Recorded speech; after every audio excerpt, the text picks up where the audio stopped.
Ladies and gentlemen, welcome into the New Fashion Conservatives podcast. I'm your host, Justin Phillips, and with me, as always, the man known to the X-Verse as Robin Voss Stan, Shadow Governor himself.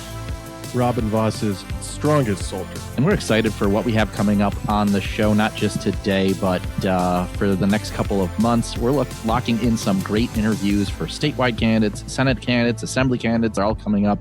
So if you're a listener and you know someone who's running for a partisan office in Wisconsin this November, get them in touch with us. Our DMs are open. Email us, text us, figure out a way to get a hold of us. And we want to help candidates get their message out and help them win in November.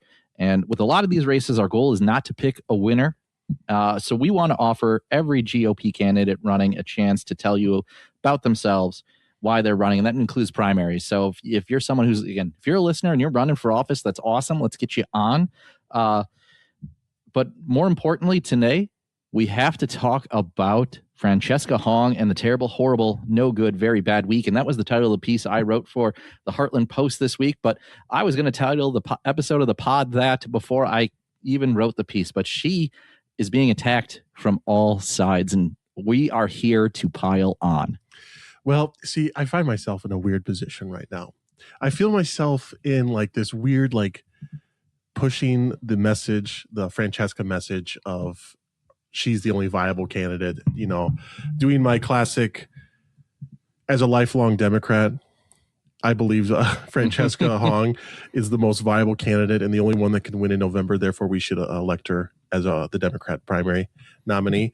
But honestly, yes, Francesca has had a very rough week. She is getting attacked from Republicans, from Democrats. Well, the media. Yeah. I haven't heard any comments from any Democrats on Nothing yet. No, they've been quiet as a mouse. Mm-hmm. But we all know, of course, where those hit pieces came from. Mm-hmm. Just depends on which of the 20 Democrats running for governor, who shopped around the oppo, who shopped around the audio clip, who shopped around the little dangle piece of the media that just happened to find their way in their, Molly Beck's inbox at the Journal Sentinel. But I guess it does make sense. You know, we're after the Memorial Day weekend. Mm-hmm. No more. It's now officially summer. People, kids are out of school. Mm-hmm. People are starting to pay attention, and bam, instantly, like all at once, the oppo is dropping, and it won't stop. Exactly. And so I don't know, which one do you want to talk about first? I think any of them. All of them. I'm feeling so good. Like, before we get into it, I just want to say, like, this is probably me being a little too online, but I know this is like her bad week where all the oppo is being dumped, but I think that this is in like her base loves this. Yes. They are relishing all of this. They are like, my candidate, like, she's sticking up. She's not backing down on her views, and they love her for it. Mm-hmm. And in fact, if you follow me on X at Robin_Voss_Stan, you'll see me be posting a little bit of Francesca Hong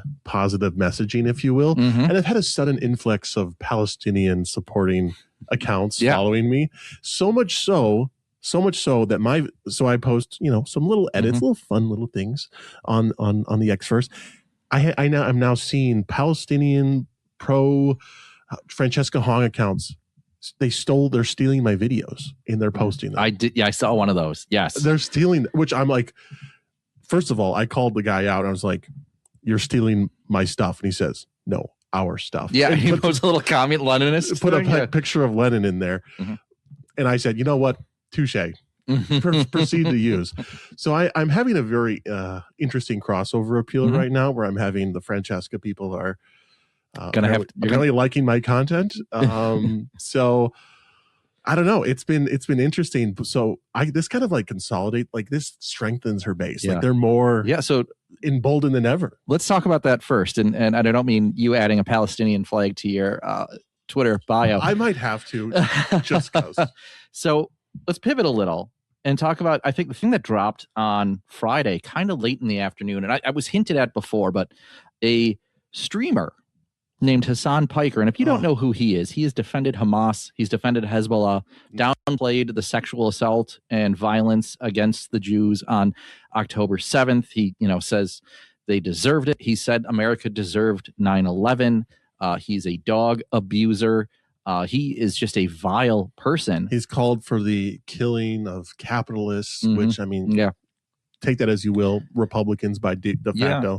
We wrote a little piece on who he is for the Heartland Post, but we'll have to do a deep dive on his beliefs coming up. But he said that he is going to host Francesca Hong on one of his streams, and like you said, for anyone in the normie side of politics, and certainly anyone on the center right to right wing side, they probably know who Hassan Piker is and know how vile he is. But as we started posting that, again, I saw it on the New Fashion Conservatives account. You saw it on yours. I saw it on the Heartland Post account. The amount of people who were like excited for this that are on the DSA. Oh, they love it. Left. Just eat it up. Yeah. And I think it was Matt Henkel posted this thing about his polling. And while most people don't know who he is, it's like 70% of people. Do you want to know the one section of people who have the highest level of approval rating where they live? Probably in New York. No, with their parents. Oh, yeah. Yes. That's right. I did see that. And the highest disapproval rating is if you're married and if you're married with kids. Go figure. So basically, once you grow up, your views on nonsense on Hassan Piker are just completely, again, I think they're mainstream if you disapprove of what he's saying, because it's not hard to say like America doesn't deserve 9/11. I did see Frank Luntz, the pollster. He posted that online. That it was like plus 30. Hassan's approval with people that live at their parents. So that was the first thing. But again, the thing that came out, that again, there's a section of the DSA left that is very excited for this. Again, where the normies and anyone on the center to center right are going to be appalled by this. So just a real interesting start to end to her week and start to again, the attacks on her. Another one that came out that was actually fairly recent, and I mean that as in, I think it happened late last night, was, of course, Kirk Bangstad is getting in there because he is now really trying to carve out the far left lane. And because he is accusing Francesca Hong of letting her consultants decide what she thinks, and she hasn't figured out her own inner voice yet. And what he's talking about is when Francesca Hong was asked, should we abolish prisons? Do you actually believe that? What is your stance? And we're going to have to play that clip in a second, but Kirk Bangstad is saying that all Francesca Hong needed to do was say, yep, I said what I said, and I meant it. And since she is having to walk back all of these comments, and again, we're going to play some of those hostage level videos that she posted, she's being attacked from the left for walking back her far left stances that are, again, outside the norm, outside of reality. You can't be done as a policy, can't be done in a societal way. But she is, again, facing Kirk Bangstad's attacks for that. Well, and we should just play the video here, but the videos, I think, are very interesting. And as someone smarter than me said, it is amazing how Francesca has run a very interesting, a unique, and well-run race. There was a little post that someone said, and I think it was Politico put out a thing that said, they interviewed the Rock County Democrat Party chair, and he said that the only candidate that had any infrastructure in Rock County was Francesca Hong. Interesting, because obviously the Democrats are relying very heavily on Madison or Dane County and Milwaukee County, probably for much of their infrastructure. That's probably where they're doing a lot of their canvassing. But I mean, that's still only a third of the statewide vote, including the primary vote for Democrats. So you need to get that. Now, Rock County, don't hear what I'm not saying. Rock County is not outstate, but it's outside of Madison. It's outside of Dane County. So it just shows a level of maybe infrastructure that the other candidates really don't have. And, but that is going to help Francesca when she has these hostage style videos, that she has a little bit of extra infrastructure to combat this. However, the hostage videos are horrible. Yeah. So it's bad. We got to talk about the first one. So Francesca Hong put out some statements that said that she wanted to abolish prisons. And again, it's not just like hyperbolic, like just abolish prisons. And this isn't just the abolish the police stuff. She said at a Taylor County event, which no one besides Taylor County Democrats and people who want to record Francesca Hong and use it against her are there. But this was earlier this month. Or sorry, May. It's going to be June, I think, soon. Allegedly. Taylor County was earlier this month. She envisioned a perfect world without prisons because we all see the humanity in one another and we know that nobody's disposable, which sounds straight out of John Lennon's Imagine. No one's disposable. Yeah. Well, continue. Sorry, before I jump the shark here. The Hong spokeswoman responded to this saying, a world where needs are met and there's no need for prisons sounds like a goal worth working towards. So even Hong's campaign initial statement was, we could do this. We shouldn't want prisons. Now, of course, everyone can just live in harmony. No one needs to go to jail. Everyone will just be in a high trust society where no one commits crime. Right. I guess we don't need prisons then. Yeah, well, we also don't live in a utopia. Well, ironically, of course, she came out and said that she wanted to use the National Guard to arrest ICE agents. Where would we put those arrested ICE agents, Francesca? And then Democrat rival State Senator Kelda Roys quickly pounced on social media, listing Jeffrey Epstein, Donald Trump, Bernie Madoff, and Harvey Weinstein, which is not the worst, or maybe Kelda's favorite fuck, marry, kill selection, but instead 4 people who, again, in Francesca's world, wouldn't be walking the streets. It's just, it's so odd that these people their ideology it's circular. It barely makes any sense. Let's use the state, which you hate, to then use police powers to lock up other police entities to then throw into not a jail. I mean, what do you do? I mean, clearly they hate ICE agents. Would they not want to throw them in jail? Why don't you give ICE agents community service then? These people, none of them makes sense. Send them to re-education camps. None of it makes sense at all, And then the funny part about also this abolish prisons comment, she's like, she did a follow-up interview where well, maybe in 100 years or something. Yeah, so let's play that clip from AJ Bayatpour. And I think we got to play it at speed. It's about 2 minutes, 2:15, because the awkward pauses are really something to behold. So I'm going to play this for everyone. And really thank you, quickly. AJ, for keeping the entire clip. Actually asking the tough question. The vision that I have presented is having policies that we enact today, and having a vision that where everyone is safe.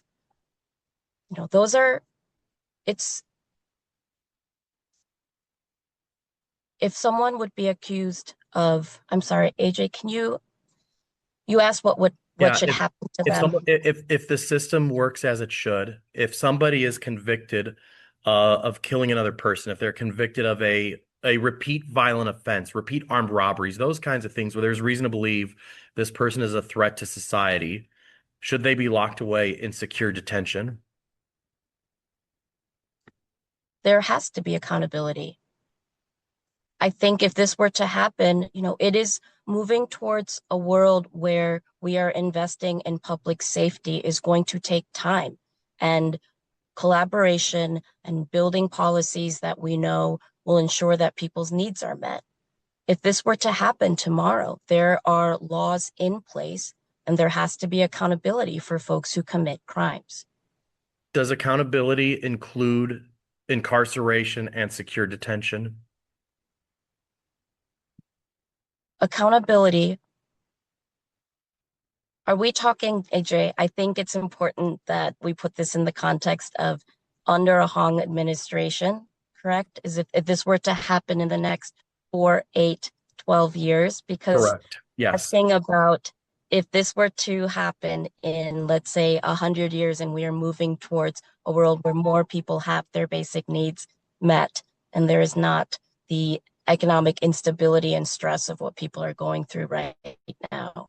Because if this were to happen, and it's, if a crime has been committed, there should be accountability, and incarceration, incarceration and law enforcement are the systems in place right now for that accountability. And so we would have to make sure that we're working within the confines of the laws. I don't think you could draw up a worse answer to the most basic question. Now, AJ said murderers, of course. He said armed robberies. He could have even at that point said violent sexual predators against children. Should they be locked up? And she would not say yes. First of all, just how is it this awkward? Like, Francesca, to her credit, is pretty good on her feet. Mm-hmm. I rarely see her like really like someone nail, and I don't think AJ's like nailing her down or anything. He's just like, should violent offenders be locked up? That should be a softball question. She's contorting herself. The awkward pauses. The wait, what was the question again? Yeah. As I try to buy some time to try to wait. Are you're talking about her underneath the Hong administration for yeah. So basically, this is the problem with like socialists and like DSA types is they try to kind of explain it away with all this very coded language. This is what she's saying. Very simply, she's saying, yes, I am not going to be able to abolish prisons in 4, 8, or 12 years. Like, that's just not, she's basically tacitly admitting that I am not going to be able to abolish prisons right away. However, I am going to do things that will work towards that, meaning maybe brick by brick, I will start to dismantle prisons, the prison structures or whatever. And it is interesting that basically at the end, she admits, yes, our laws on the books right now, the institutions of prisons, the laws that put people there are still a thing and people will still go to prison. So yes, thank you, Francesca Hong. The laws are still on the books. People will still go to prison. But yes, you are just openly admitting that, yes, I can't close a prison day one of being governor. However, I will make it as hard as possible to send criminals to prison and in turn make it as easy as possible to get them back on the streets and thus, decreasing the prison population and abolishing them. I think that's the biggest problem for her that she's facing right now is she genuinely believes in abolishing the police and abolishing prisons. Yeah. And she can't figure out how to navigate that with reality. There's that really she no way needs independents and centrists to vote for her if she wants to win the general election. So she has consultants who are telling her, you have to back off this. And she doesn't want to. Does she though? She has someone telling her you have to back off it. I just think she's got a bunch of DSA or does she have a consultant that's okay, this could be a whole podcast. We need an evergreen on quote unquote consultants. Who are consultants? What do they do? Because that's a whole nother topic. But I just imagine she's got a bunch of DSA type consultants. Okay. That try to explain this away. Like if you're Francesca Hong, and we mentioned this just a couple minutes ago, if you're Francesca Hong, you're doing a great job. You're doing the social media stuff. You're being hip. You're being new. You have the door knocking infrastructure. You have the volunteers and everything. Yeah. But you've been tweeting like an insane person for years. You had to know that this stuff was going to come back to bite you. How do you not have a statement prepared? Like if you're running, if she registers her campaign, she starts running for governor, you should have a statement ready right away that the media is going to ask you about this. And at some point, how do you not have something ready? Okay. You don't, and she doesn't. What do we get? We get the full body or 3/4 body profile with the kind of the harsh lighting on her. Like she's blinking torture in Morse code. Yeah. It's like, I have to kind of film this video that shows that I'm not backing down from my views. And to be fair, she said enough to keep her base, I think, happy enough, but she certainly didn't recant anything. She certainly didn't. Oh, whoops. Sorry. I don't want to abolish the police or prisons. But, okay. Maybe it's just me being a conservative male millennial, but just can't fathom the idea of a candidate for office not being able to say, yes, there are certain people who commit certain crimes that need to be put away. It's not that hard. Yeah. You can nip around the bud and talk about, well, people who are in low-level drug offenses need to be out, or we need to have That's super easy. We need to have some sort of commutation process for people who've changed, who've done things better and worked hard in prison. They deserve to get out. That's a whole thing. But she literally cannot say that if you commit murder, if you commit a violent sexual crime against a child, if you commit multiple armed robberies and shoot people, that you should be locked up. She can't say it. Yeah. And so what this brings me to is you look at the Hassan Piker thing, and you look at this, and if you're Missy Hughes, you're Joel Brennan, who are just can't possibly get any earned media right now. Though Missy, actually, I would say, if we were going to do power rankings this week, I think she bumped herself up a little because she came out on the good side, or the winning side, or the positive side of the failed tax cut school funding package. I think Carlos Dixon maybe went up a few. But. But we'll get to him in a minute too. Yeah. But if you are someone like Missy, who knows that your lane is the moderate lane, and all you are is one good viral moment away from capturing the independent, anti-Trump, right, moderate Democrat coalition, you have to look at the Hassan Piker thing and be like, you got to do something. You have to attack Francesca Hong for doing that. Or you have to come out with a simple statement that says, yes, certain people are in prison. Then you could say, well, there's too many people in prison, and I want to reduce the population through blah, blah, blah, blah, 10 things. Yeah. But certain people should be in prison. Not a hard thing to say. She can't say it. Francesca Hong can't say it. But again, someone like Missy Hughes or Joel Brennan needs to come out. If they want a fighter's chance in August, they have to take that line now. Like, time is a ticking, guys. Like, public opinion doesn't like sway overnight unless there's something viral that happens. But I wanted to touch on one other thing about this specific video. She says we need accountability. Oh, good Lord. Accountability. What is accountability to liberals? It's anything. Well, it's not going to prison for crimes you commit. Accountability for Democrats is like, you write on the chalkboard, I will not throw paper airplanes in class. Right. Write it out 20 times. Right. You're Bart Simpson at the chalkboard. But for in actuality, like, what is accountability for a prison system? Under a DSA, Francesca Hong administration, it's probably catch and release. It's probably, sentencing people as low as possible or not at all. Community service. We're talking restorative justice. Basically anything you can think of that is not jail time.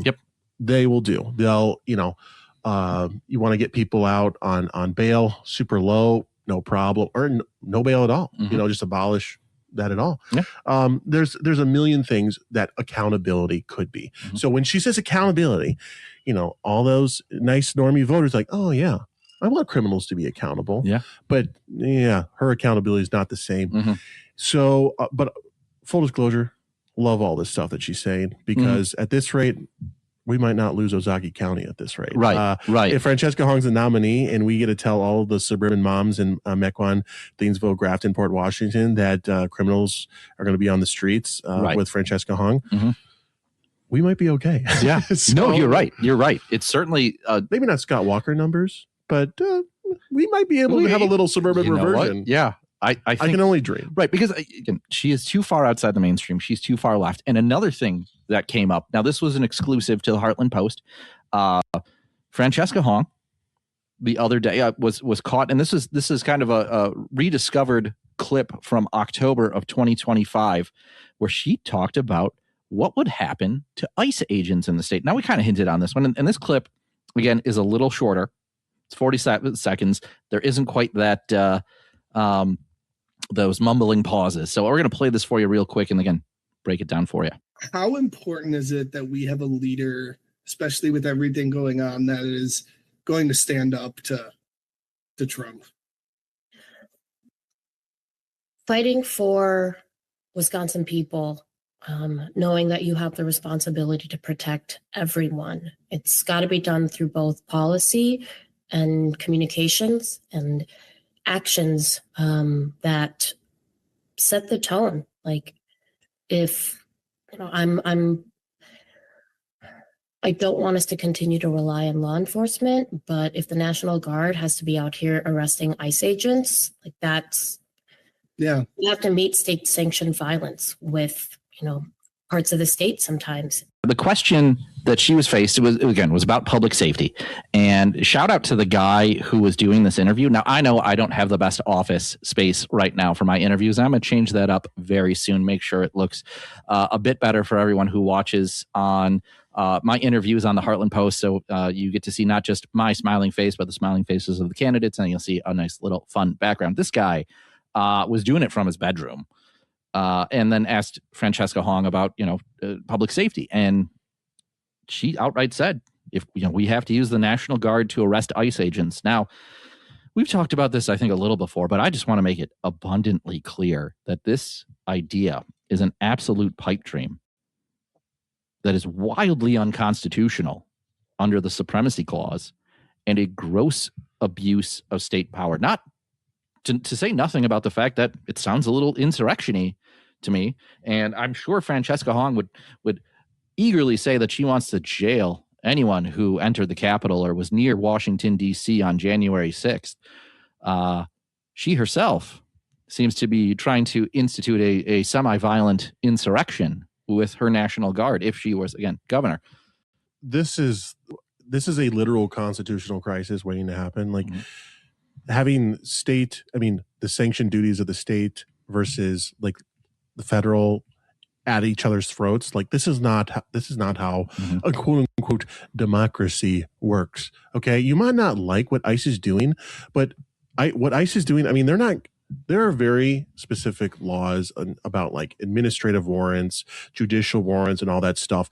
The Democrats don't really care about those nuances or whatever. They don't really care. They just don't like ICE. They don't like the optics. They don't like them arresting all the foreign illegal invaders that have come into the country over the last 60 years or whatever. So none of that nuance matters on what's, the legal warrants, all that jazz.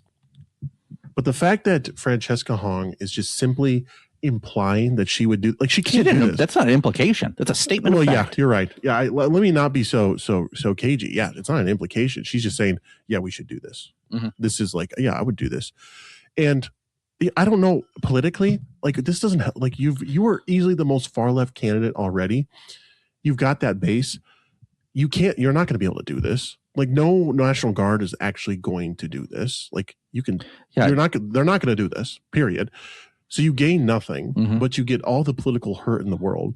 And basically the DSA troglodytes on X basically have their moment where they think that, they get probably their jollies off a little bit over the fact of trying to jail ICE agents because they're so mad at, again, illegal invaders being arrested. So I don't really understand why she has to know that this is like a super hot button issue. Like why even touch that? But again, it boils down to she really believes this stuff and she's willing. I mean, but does she? Well, let's talk about this in a sec. So before we got to talk, I just want to mention the ICE agent. Do you see that the picture of this this badass ICE agent who was rocking, the face thing, the sunglasses, and the We the People tattoo with the Rolex Submariner Steel Hulk green watch, which is a badass, like James Bond level watch. Well, yeah. And now I want to be an ICE agent.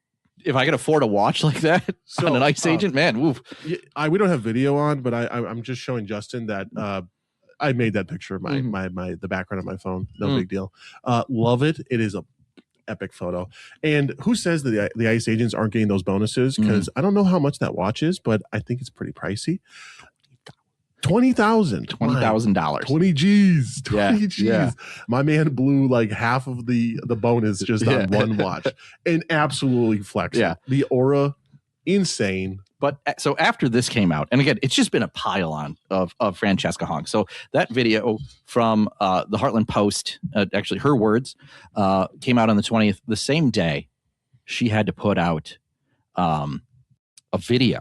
Again, so it's gone from, and we kind of did this in reverse, so forgive us for that. So I know we're just so excited to talk. There's about just Francesca so much going on, and we wanted to kind of break it down. But so on the 28th, Heartland Post, we post this amazing clip of hers.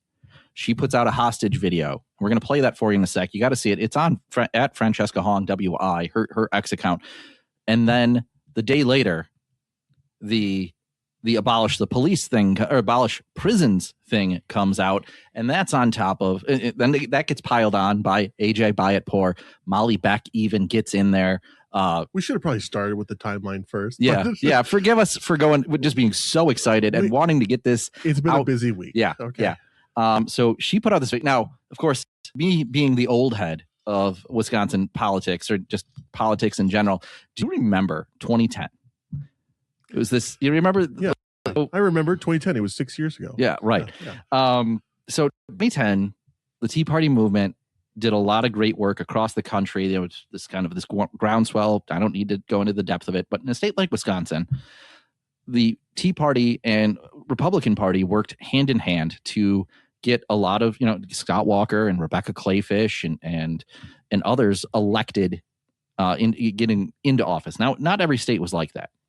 Many states had these old rhino center, moderately left Republicans that were in blue states or, hanging on. And a lot of those states, and you see it happens every once in a while, but those states threw the baby out with the bathwater. They got rid of their center-left, centrist Republican candidate and put in a far-right Tea Partier, and they lost primaries. Now it's happened in 10. It happened in 12. You saw it very similar, and I'm not going to get into the details of this, but the Cornyn versus Paxton primary in Texas, but in Delaware was that moderate left Republican. Yep.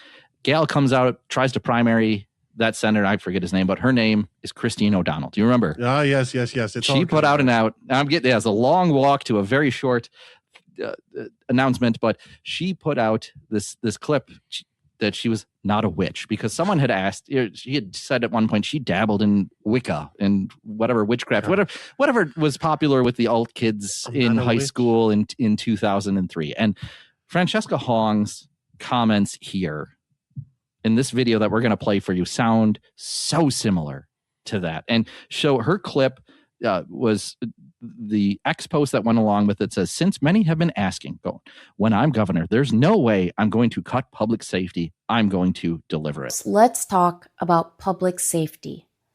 Everyone in Wisconsin deserves to be safe. Safe from crime, safe in their communities, in their homes, safe from abuses of power, and safe from the conditions that make communities unsafe in the first place. Poverty, a lack of good jobs with good benefits, a lack of affordable housing, underfunded schools, and underfunded out-of-school programs for our kids. Right now, Wisconsin isn't delivering that. Our crime rates are falling, but our prison population is heading towards record highs. We keep sending people back to prison for minor rule violations while on probation, often tied to substance use disorders, not new crimes. We are sending people who need treatment into prison beds at an enormous public cost, and Wisconsin incarcerates Black residents at the highest rate in the nation. And for more than a decade, the Republican legislature has starved local governments of funding, didn't give them their fair share of revenue, so our tax dollars that should have gone to cities and counties, to the people who actually build the things and fund the programs that prevent crime, they don't have adequate resources. So if we're going to talk about who defunded public safety in Wisconsin, let's start the conversation there.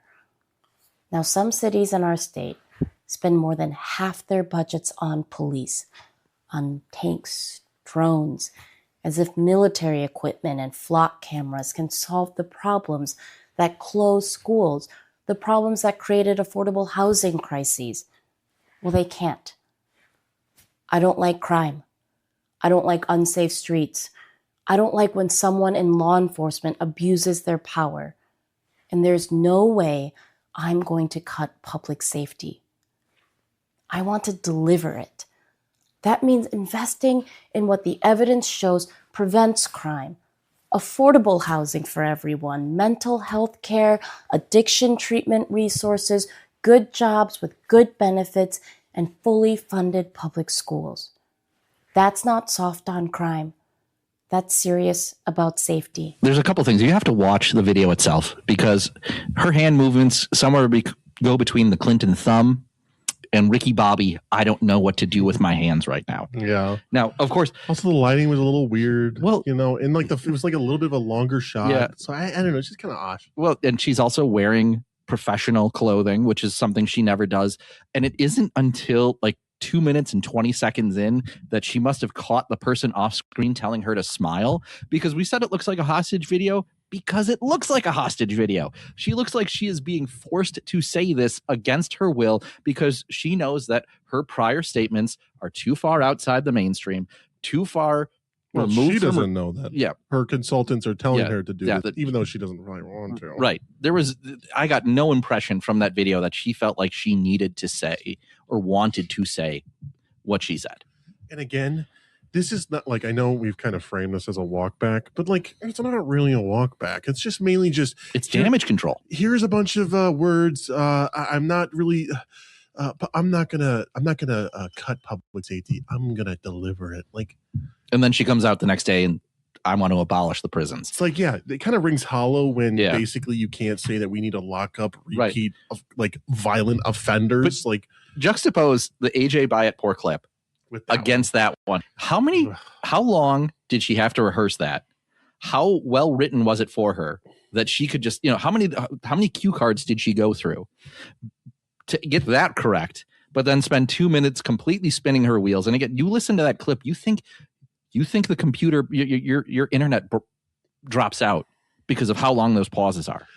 And a couple other things she had mentioned in that clip specifically. She says, "Oh, well, certain communities don't give enough shared revenue from the state, and therefore, this is, we don't get enough resources to actually solve public safety without police." And so what she's referencing is, the city of Milwaukee spends the majority of their budget on MPD. Go figure. Milwaukee has the lion's share of crime in the state of Wisconsin. They're probably going to spend a lot of money on police. And guess what? Policing has gotten more expensive, despite the fact that I believe MPD still is down a number of officers. Yeah. But if we're talking about shared revenue, I wasn't prepared to talk about exact numbers, but we could probably post some stuff. It wouldn't be hard, but I'm pretty sure places like Dane County, the shared revenue deal from it's like 3 years ago now, 2023. Dane County, you don't hear Dane County complaining about shared revenue, because you know what? Dane County, I think, did pretty well. Because guess what? Dane County is big, but it's not like big like Milwaukee. And on top of that, Milwaukee, I think, got a 10% increase in shared revenue, which I think equaled like something like $25 million or something, or $20 million in general from the state. And yeah, maybe not like, oh my gosh, the most money in the world. However, that's just like straight money from the state. And they also got the ability to do the little sales tax and the city sales tax. Okay. So I don't want to hear this nonsense about, pour this, pour that. Like there are ample opportunities that they've had to collect extra money to help their situations. And again, juxtapose that with Madison. I'm sure Madison, Dane County, they'll always want more money. Yeah. There's no amount of money they wouldn't take. But they've been awfully quiet on this nonsense. So even Francesca's talking points when she's saying that, we need to invest in public safety and not lock people up, even that rings hollow. Right. It's the bumper sticker socialism. It's the idea that we want to fully fund public schools as if the funding amount is a direct correlation to the outcomes. And we know it's not, because we know Milwaukee County gets an MPS gets a crap ton of money for their public schools, and they waste it on middle management bureaucrats and administrators that do nothing and don't affect the outcomes of students. And we can get all in that another time. And frankly, the other thing I heard in there, that she got so close to what an actual solution is. And of course, the left doesn't want it. Certainly the socialist left doesn't want it, because I want to build a different type of, bring back a different type of prison. You talk about the people with mental health issues, the ones with substance abuse issues. You want to fix that? It's going to suck, but you bring back asylums. You bring back forced commitments. Yeah. Involuntary commitments. You put them on the drugs they need. You force them to, kind of go through that, what quote unquote rehab, but you do it in a facility that's called an asylum. Spencer Pratt nationalism is spreading everywhere. But we could use some of it here. Yeah. So again, we've broke down a couple of really kind of, meaty clips for you guys. Today, we got to talk about probably the most fun one. Now, there's a guy in the River West community in northeast, I would say, north side of Milwaukee. Northeast side, north of the lower east side, so the upper east side. Yeah. But even though it's River West, we're doing a terrible job describing this to anyone who doesn't know Milwaukee County. No one knows where it doesn't matter. What matters is he is a self-described anti-capitalist, anti-Zionist, independent write-in candidate for governor who has been filming himself stealing Hong yard signs. So he's posted these videos on Facebook describing his actions as taking signs for ransom as hostage as a form of political dissent against capitalism, the establishment, and Zionism, because he believes that the Democratic Socialists is a Zionist organization. As a lifelong anarchist capitalist, I agree with him. Ironically, though, he's doing this to Francesca Hong, not a moderate Democrat, not Missy Hughes' single yard sign, not Joel Brennan's 1 yard sign at his house in Well, he would have to find those yard signs first. He is going around and stealing these yard signs and filming himself doing it. Now, of course, there's so many angles to this that I love. One of them is the fact that Francesca Hong, and he's stealing Ryan Clancy signs as well, have said they're not going to press charges because of the racist, again, because there's too many blacks in prison. They don't want to add to that population for a guy who steals yard signs. Now, the yard sign theft is a minor. It's a fine. You can $100 per incident, but he might have $2,000 worth of incidents in his house. But he's also trespassing, which elevates these to, again, the theft is another one where you could carry more jail time per incident. But Francesca Hong is using this as an opportunity to just raise more money for yard signs, which leads me to my first question. Don't hear what I'm not saying. Could this be a coordinated effort? No. I'm sorry, but I don't think ChatGPT or Grok could come up with a more bizarre scenario of an anarchist capitalist, anti-Zionist, anti-DSA write-in candidate that steals signs, then goes in media interviews and is like, yeah, I don't care, arrest me. I'm going to keep on stealing signs. And then he's like, yeah, I see Tom Tiffany signs in West Dallas. I'm going to steal those too. Like, look, he is in the FA stage of the FAFO. If he starts stealing certain people's Tom Tiffany signs. Yeah, he probably shouldn't do that. Like, someone will do like a citizen's arrest or something. Or put a citizen slug through his citizen's body. Yeah, I mean, I guess that is possible too. Yeah. But like, I don't know what this guy's MO is. I mean, clearly he's a special individual. Right. But I must say, and I think someone also smarter than me said this week, Carlos Dixon, is that his name? Yes, Carlos Lamar Dixon. Remember his name because he has gotten more media attention than I think David Crowley, Joel Brennan, Missy Hughes got a little bit of attention. Kelda right now is trying to figure out how to get a staffer to start stealing yard signs. But yes, it is pretty sad that this guy just is a schizo and immediately gets more media attention than half the Democrats. He got news stories on, I think, CBS 58 and WISN about this. I know the WISN. They did a walking interview, which honestly I liked. I thought it was cool. It was cool.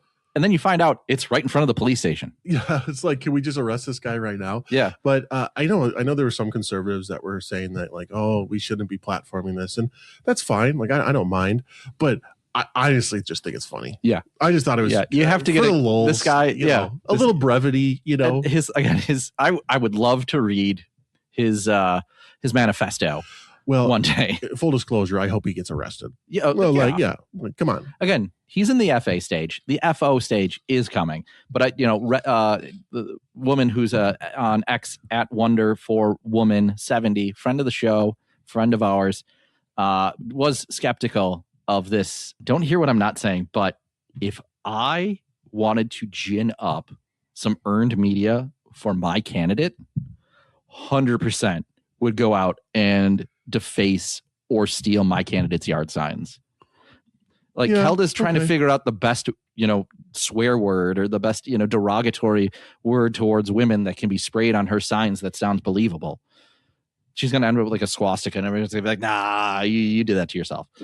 I guess you but if I wanted earned media, now, of course, this is spiraled well beyond that. Like, at most you're getting a story in your weekly paper in a lot of these communities. But this guy, again, has been interviewed by multiple TV stations, has a very clownish, radical left-wing philosophy. And he's just going to keep on going. Yeah, and he's just taking it out on other far left candidates. And of course, again, I just get a kick out of the fact that, Ryan Clancy said our jails and prisons in Wisconsin are inhumane and not an appropriate consequence for any action, much less theft. So this guy also has, if you're looking at Facebook, he has 23,000 followers. On because it's an anti-billionaires club. Is that what his thing is, or about? Yeah, is that what his anti-billionaire club? Yeah. So lumpen. Yes, he's part of the lumpen proletariat, which is like the lowest of the lowest proletariat wings. So he has at least read a book.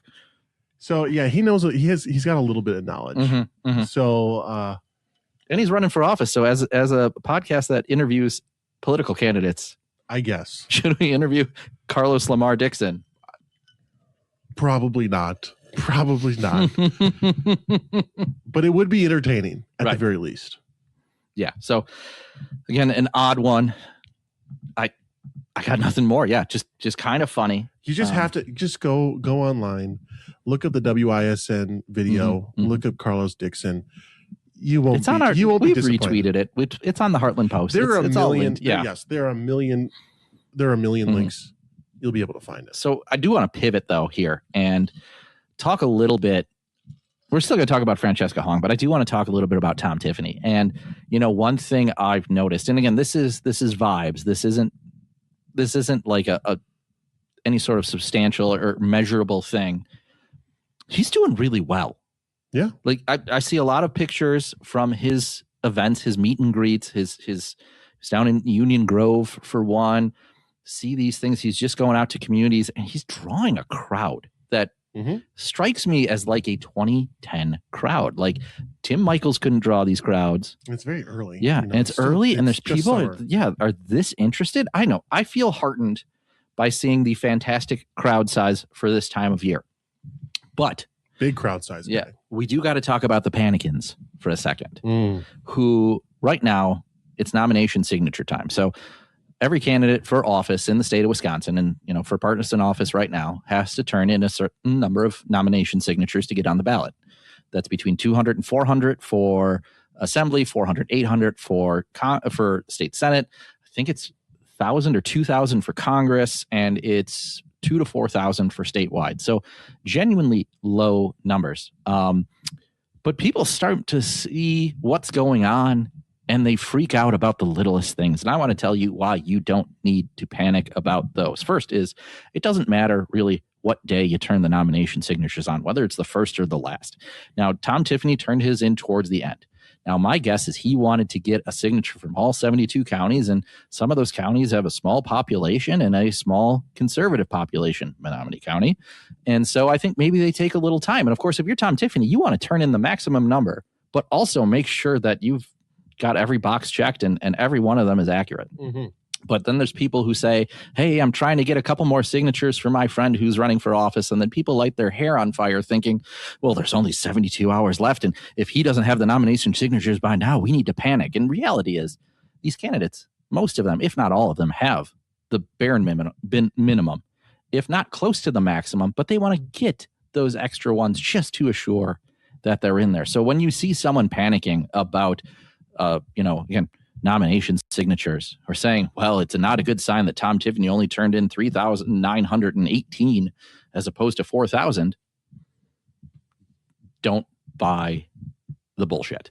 Well, mind you, this is x.com. You can tweet for free. So like opinions are abundant. Takes are everywhere. Opinions, good or bad, can be seen by anybody. Yeah. So just because people have opinions and Yeah. they panic doesn't mean they're correct. Believe it or not, I think also most of the people that probably have opinions on this have never collected said nomination signatures. People don't know the struggle of going up to a door and saying, hey, can you, and then getting it slammed in your face because they think you're selling bug spray or something, or the people that come to try to sell me how they're going to kill all the spiders on my house. Those are the night. Yeah.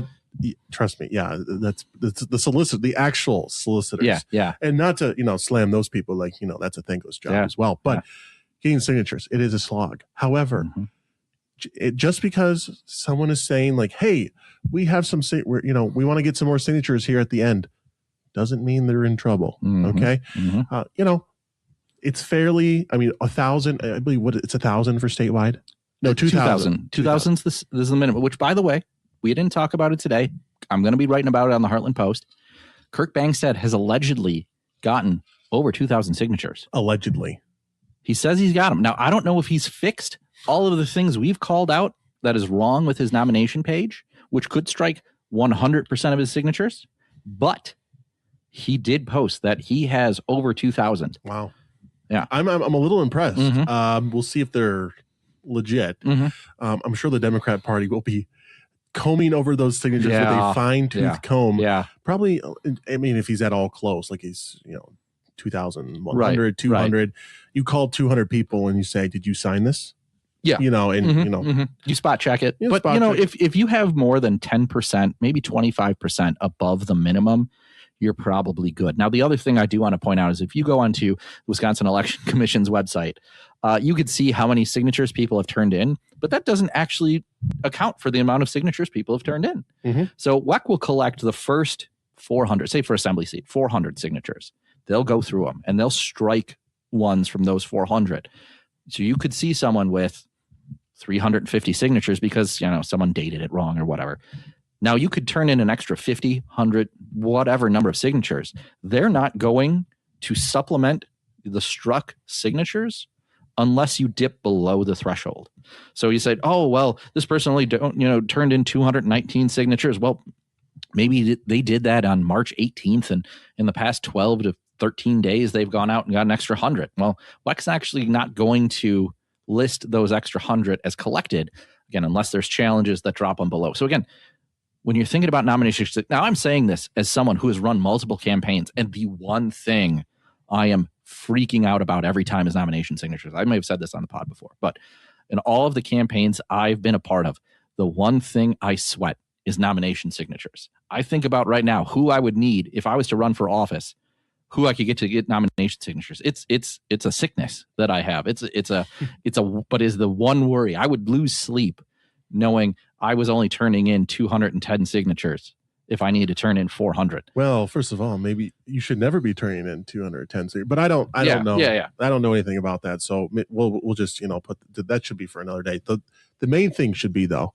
and I know we're saying this at the end. Maybe we should have said this at the beginning. Yeah. People didn't freak out about it until the past but 72 of course, hours. It's the deadline. The deadline is approaching. Therefore, people start freaking out. Yeah. We should have probably said this on April 14th, but help people get nominations. Yeah. Well, no, we did. Or sign. We did talk about going to the drive-up sign. Oh yeah, I did say that. I said, organize one if your county party didn't have one. I went to one. I signed for a number. I signed for everyone I could. I signed for everybody I could too. Yeah. And I think it is kind of an interesting experience when you go and get nomination signatures yourself. So if there are those people that are freaking out, like, you should maybe go out and just have the experience of doing it, and just, it's difficult. It can be. Yeah. And it's a learning experience as well, but it's okay. Leave, the panicking for a different day. Yeah. It's under control. Yeah. Unless there's something super glaring, which I guess is probably pretty rare. Yeah. But of course, if you see a Democrat that only turned in 210 nomination signatures, go through them, challenge them. Or only 1,079. Yeah, exactly. Peter Burgellis. Yeah. For Congress. Just put a target on yourselves, buddy. But yeah, go through them. Find out those ones that have those wrong dates, because I think that's a big one. It's when they got them dated out of order, they got them wrong dates or anything like that. Yeah, that's certainly one. But, for me, I had these Charlie Brown. My first campaign was with Alberta Darling, and I had these Charlie Brown moments of the Halloween special, where you go and Alberta would knock doors and get nomination signatures. Like, well, I got 20. Another kid was like working with us was like, I got 15 or I got 10. I was like, I got 3. Like I picked the wrong street or something. Now, of course, there was one of the doors I knocked. I get up there. There's a no soliciting sign. Then I knock. I don't see it. I knock on the door. The guy has a baby and didn't want me to ring the doorbell. But guess what? He signed. I got his signature that day. I was very proud of that one. That stands out to me as a memory. But again, maybe it's from that I could go. And again, Alberta, who just was a rock star candidate who worked very hard, the retail politics, would have to go and like, again, could pull 20 or 30 signatures out of a stretch that we, knock, and I could get 3. Yeah. I remember one time when, there's some elderly gentleman that came to the door, and I couldn't really hear him, but I believe I heard him say, leave or I'll get the gun. So so I just left. No, I did not get that signature though. So, and with that, folks, again, don't panic about the signatures. Know that there's people, very smart people in those campaigns at RAC, at SERS that are doing a good job. Again, and if you know a candidate, if you are a candidate, if you want us to connect with a candidate, give them 2-1. You know a candidate, you are a candidate, you're friends with a candidate, whatever. You want someone to share their message on this program, get in touch with us. You can find us at the New Fashion Conservatives. Our DMs are open. Email us, text us. And with that, if you like what you hear, make sure to drop us that 5-star review. Thank you for making the last 2 months of the show our best 2 months ever. And with that, have a great June.